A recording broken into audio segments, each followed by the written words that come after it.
একবার এক ভক্ত প্রেসিডেন্ট মহারাজ অর্থাৎ স্বামী গৌতমানন্দজি মহারাজকে প্রশ্ন করেছিলেন, মহারাজ, জপ করার সময় মন তো স্থির হয় না, তাহলে জপ করে লাভ কি?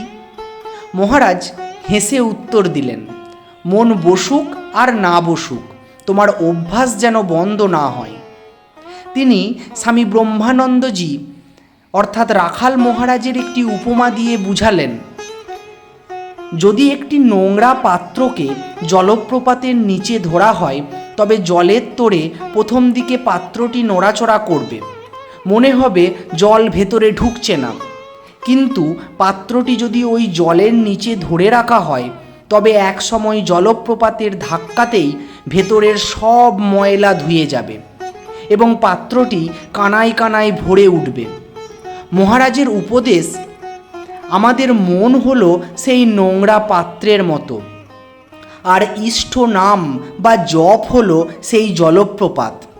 জপ করতে বসলে মন ছটফট করবেই, কিন্তু তুমি যদি জপ ছাড়ো তবে মন আর পরিষ্কার হবে না। মহারাজ জোর দিয়ে বলেন, জপ হলো মনের ব্যায়াম। শরীর ঠিক রাখতে যেমন ব্যায়াম চাই, মন ঠিক রাখতে তেমন জপ চাই।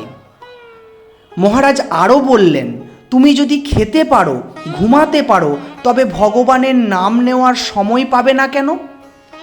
জয় ঠাকুর, জয় মা, জয় স্বামীজি।